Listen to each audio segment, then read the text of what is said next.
I'm a poet, one that just happens to write in a forest. In 2015, I stepped into a very special collection of trees at the Billy Graham Library right here in Charlotte, North Carolina. While there, I did nothing but write. But they were never my words. They were the lyrics from Billy's Forest. Nearly 2 years later, God spoke directly into my heart. He said, dude, it's time for you to grow beyond the library, to write in other collections of trees, mainly your own forest in South Charlotte, North Carolina.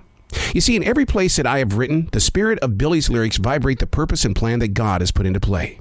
I never know what I'm going to write about when I enter any of these forests, which gives us plenty of time to talk about it in the end. Remember, these aren't my words. These are the lyrics from Billy's Forest. Chapter number 338, October 15th, 2022.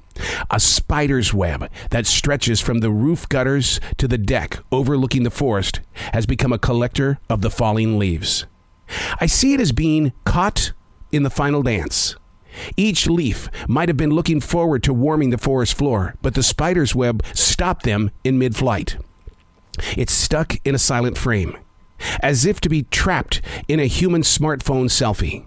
I could take a picture of it, but the future receiver may not understand this particular moment.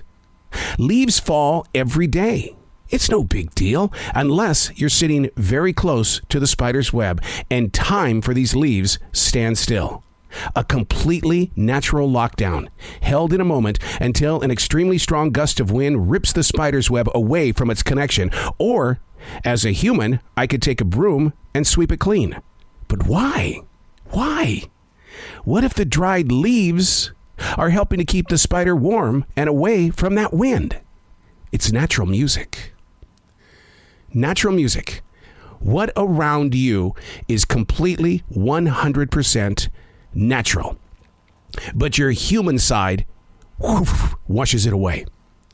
Something that was so blessed in your moment of, whoa, that's pretty cool, and your human side washed it away. There was once a time back in the 1990s in my early days of daily writing that I would visit the forest every single day, this forest right here in South Charlotte, North Carolina, and I would make my way down this 95-foot drop.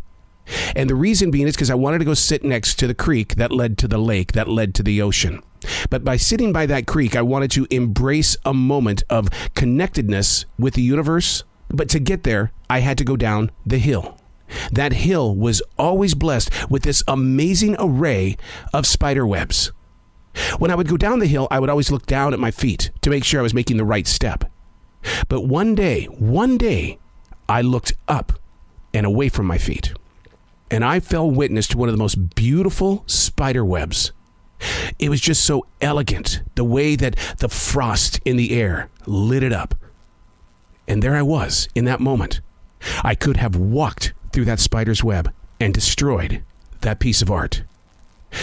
But in looking up, I was able to embrace it and respect it. So, what are you doing while you're looking down? What are you missing? Are you the human that's going to wash it all away? Or is it time that you start to embrace the natural music around what makes you you? It's all there. But we're choosing to do other things, and that takes us away from the one thing, nature's endless conversation with our mind, body, soul, and self.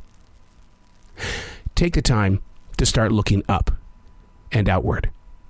You're going to find a new world that is speaking directly into your heart, the natural music of an everyday life. I'm Errol. These are not my words. These are the lyrics from Billy's Forest.